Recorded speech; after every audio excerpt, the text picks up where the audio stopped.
ఓం శుభంకర్యే నమః. అగజానన పద్మార్కం గజానన మహర్నిశం అనేకదంతం భక్తానాం ఏకదంతముపాస్మహే. గురుబ్రహ్మా గురుర్విష్ణుః గురుర్దేవో మహేశ్వరః గురుః సాక్షాత్ పరబ్రహ్మ తస్మై శ్రీ గురవే నమః. నిఖిల శ్రేయోదాయిని సర్వకార్యసిద్ధిప్రద పరబ్రహ్మస్వరూపిణి శుభంకరీ నమోస్తుతే. అస్మత్ శ్రీ గురుచరణారవిందాభ్యాం నమః. శ్రీ మహాగణేశాయ నమః. ఆదిత్యాది నవగ్రహ దేవతాభ్యో నమో నమః. ఓం శ్రీ శుభంకర్యై నమః. శ్రీ శ్రీ శ్రీ గణపతి సచ్చిదానంద సద్గురుభ్యో నమో నమః. కన్యారాశి వారికి జూలై నెలలో గల గోచార ఫలితాలను తెలియచేస్తున్నాము, శ్రద్ధగా ఆలకించండి. ఈ యొక్క జూలై మాసంలో కన్యారాశి వారికి ఉద్యోగములు చేసుకునేటువంటి వారికి కూడా పై అధికారుల చేత చక్కటి ప్రశంసలు లభిస్తాయి. అధికారుల యొక్క అండదండలు కూడా బాగా ఉంటాయని మనం అనుకోవచ్చు. అలాగే ఎంతో కాలముగా మీరు వేచి చూస్తున్నటువంటి ఒక పని ఈ మాసంలో పూర్తవుతుంది. ఆ యొక్క ఆనందము పట్టరానిదై ఉంటుంది మీకు. వ్యాపారస్తులు దీర్ఘకాలిక సమస్యల నుంచి జూలై మాసంలో బయటపడతారు. కుటుంబంతో ఆహ్లాదముగా గడపటానికి కొంత సమయాన్ని కూడా మీరు వెచ్చిస్తారు. సాంసారికమైనటువంటి జీవితంలో ఒక శుభవార్తని కూడా కన్యారాశి జాతకులు జూలై మాసంలో వింటారు.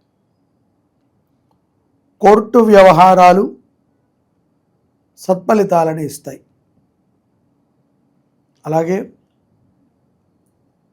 మీలో ఉన్నటువంటి ఒక భయాన్ని మీరు పతనం చేసుకుంటారు. తోటి వ్యక్తులతో కానీ సమాజంలో మీకున్నటువంటి పరిచయాలతో కానీ ఒక మంచి సన్మాన కార్యక్రమం కూడా కన్యారాశిలో ఉన్నటువంటి వ్యాపారవేత్తలకి సంభవంగా ఉంది ఈ యొక్క జూలై మాసంలో. విద్యార్థులు కూడా చక్కటి విద్యాబుద్ధులను కలిగి ఉంటారు. సత్ప్రవర్తనతో విద్యాభ్యాసాన్ని చేసేటువంటి అవకాశములు కనిపిస్తున్నాయి. ఎప్పుడో తెలియక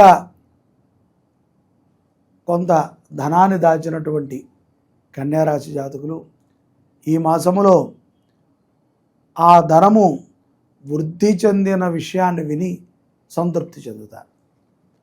అప్పట్లో కొన్న భూమైనా ధనమైనా ఏదైనా వస్తువైనా ఇప్పుడు మంచి ధర పలకటం కొంత సంతృప్తిని ఇస్తుంది కన్యారాశి వారికి. కన్యారాశి జాతకులకి కళారంగంలో ఉన్నటువంటి వాళ్ళకి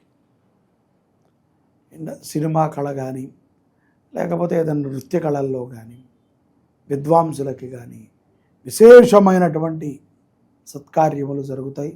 అవార్డులు కూడా లభిస్తాయి.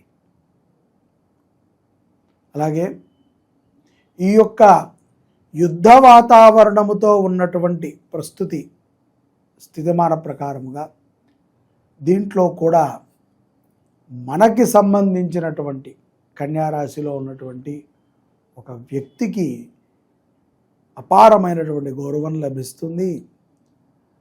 అతన్ని ప్రశంసించటము, అతని గురించి చర్చించటము ఈ మాసంలో జూలై మాసంలో మనం చూడవచ్చు.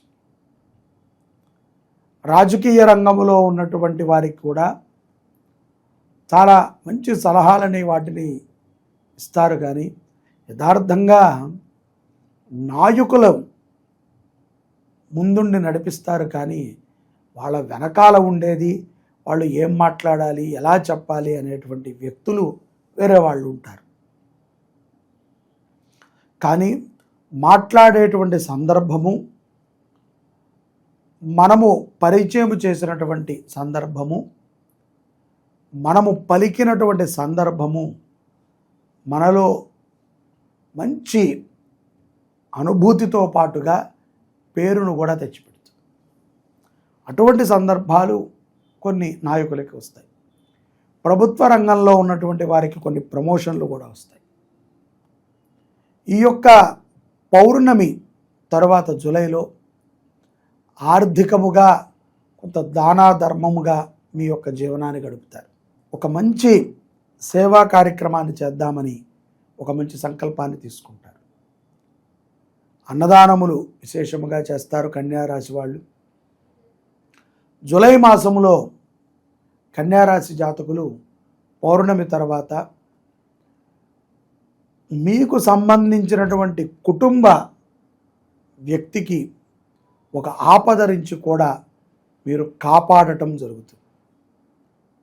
ఆ యొక్క ఆపద నుంచి కుటుంబాన్ని మీరు రక్షించడము ద్వారా అటుపక్క కుటుంబం వారు ఎంతో మిమ్మల్ని ప్రశంసించటము, అభినందించటము జరుగుతుంది.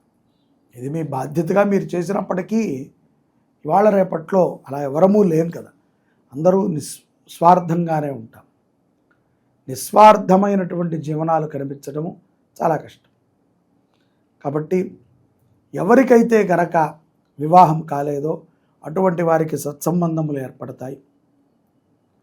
కొంత సంతానములో ఇబ్బంది ఉండి 2-3 సార్లు గర్భము వచ్చి పోయినటువంటి వారు, వివాహం అయింది కానీ ఏదో భార్యాభర్తల మధ్య స్పర్ధ ఉన్నది, గొడవలు జరుగుతూ ఉంటాయి, అత్తమామల వల్ల అనుకుంటూ ఉంటాం కదా, మనం సహజంగా వింటూ ఉంటాం.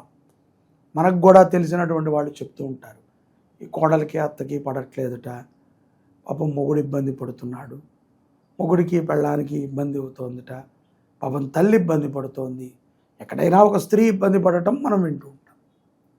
అటువంటి వారు శ్రీ శుభంకరి సేవా సమితి జూలై 11 నుంచి 20వ తారీఖు వరకు షట్షణ్ముఖ క్షేత్రాలలో జరుపుతున్నటువంటి కళ్యాణోత్సవంలో పాల్గొనండి.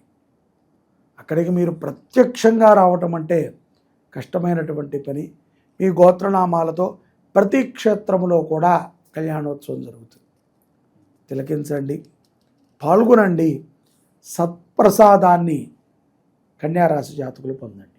అలాగే మిగతా వారు ఎవరైతే గనక కన్యారాశి జాతకులు ఉన్నారో వారందరూ కూడా శివారాధన చాలా విశేషమైనటువంటిది. శివుడిని ఆరాధన చేయటం ద్వారా కన్యారాశి జాతకులకి శివనామస్మరణ చేయటం ద్వారా ఎన్నో విజయాలను పొందుతారు. ప్రతిరోజు ఒక 5 నిమిషాల పాటు ప్రాణాయామం చేయండి, ఓంకారాన్ని స్మరణ చేయండి. ముఖ్యంగా విదేశాలలో ఉన్నటువంటి కన్యారాశి జాతకులు అనవసరంగా ఎవరికి కూడా డబ్బిచ్చి మధ్యవర్తిత్వంగా ఉండి అబాసు పాలు కాకండి. తొందరపాటు నిర్ణయాలను తీసుకోకండి. మీ మీదే ఆధారపడి ఒక చక్కటి కుటుంబం ఉన్నది. ఏదో పొరపాట్లు అనేవి అందరికీ జరుగుతాయి. వాటి నుంచి బయటపడటమే మానవుడి యొక్క ప్రధాన లక్ష్యం. అంతే తప్ప అక్కడే ఇరుక్కుని ఆ కూపంలోనే అక్కడక్కడ తిరుగుతూ ఇబ్బంది పడుతూ ఉండకూడదు. స్త్రీలు అనవసరమైనటువంటి విషయాలని, వ్యక్తులని పట్టించుకోకండి. తద్వారా కొన్ని ప్రమాదాల నుంచి బయటపడగలుగుతారు. శివారాధన సత్ఫలితాలను ఇస్తుంది. సుబ్రహ్మణ్యేశ్వర స్వామి వారిని కన్యారాశి జాతకులు ఆరాధించండి. శ్రీ సుబ్రహ్మణ్యేశ్వర స్వామి వారి దివ్యక్షేత్రాలు తమిళనాడులో మనకు ఉంటాయి. ఇవి 6 మురుగన్ క్షేత్రాలు. ఇవి చాలా విశేషమైనటువంటివి. కొన్ని పర్వతం మీద ఉంటే, కొన్ని సముద్రం దగ్గరలో, మదురై దగ్గరలో ఉంటాయి. ఈ యొక్క క్షేత్రాలని జీవితంలో ఒకసారి దర్శిస్తేనే మహాపుణ్యం. అటువంటిది ఈ యొక్క క్షేత్రాలలో ప్రతి క్షేత్రములో కూడా మన శుభంకరి దేవాలయం నుంచి ఉత్సవమూర్తులను తీసుకువెళ్ళి కళ్యాణోత్సవాన్ని చేయించి 7వ కళ్యాణాన్ని కుక్కే సుబ్రహ్మణ్యేశ్వర స్వామి వారి సన్నిధిలో చేసి 8వ కళ్యాణం ఆషాఢ కృత్తిక అంటే ఆఢీ కృత్తిక స్వామివారికి సుబ్రహ్మణ్యేశ్వర స్వామిగా శరవణ భవుడిగా నామాన్ని స్వీకరించినటువంటి రోజున మన దేవాలయంలో 8వ కళ్యాణాన్ని చేస్తున్నాం. ఈ 8 కళ్యాణాలు కూడా మనలో ఉన్నటువంటి 8 కామ్యాలకు ఉపయోగపడుతుంది. మొదటి కామ్యము వివాహం, రెండోది సంతానము, మూడోది పుట్టినటువంటి సంతానము ఆరోగ్యంగా ఉండటం, నాలుగోది సంసార జీవితం బాగుండటం, ఐదోది కోర్టు, ఆరవది మనకి ఉన్నటువంటి మానసిక చాంచల్య దోషాలన్నింటినీ కూడా నివృత్తి చేసేది, ఏడవది శారీరకముగా మనకి ఉన్నటువంటి బాధలు, ఎనిమిదవది అత్యంత విశేషమైనటువంటిది ఇవాళ రేపట్లో పిల్లలకి మాటలు రావట్లేదు, చాలా మగతగా ఉంటున్నారు. ఎంతకాలమైనా సరే ఈ యొక్క ఆర్టిజం ప్రాబ్లం చేత మాటలని పలుకులని పలకలేకపోతున్నారు. అటువంటి ఆర్టిజం సమస్యల నుంచి తొలగించబడుతుంది. కాబట్టి ఈ కళ్యాణోత్సవంలో ప్రతి ఒక్కరూ కూడా పాల్గొని శ్రీ శరవణ భవ సుబ్రహ్మణ్యేశ్వర అనుగ్రహాన్ని పొందండి.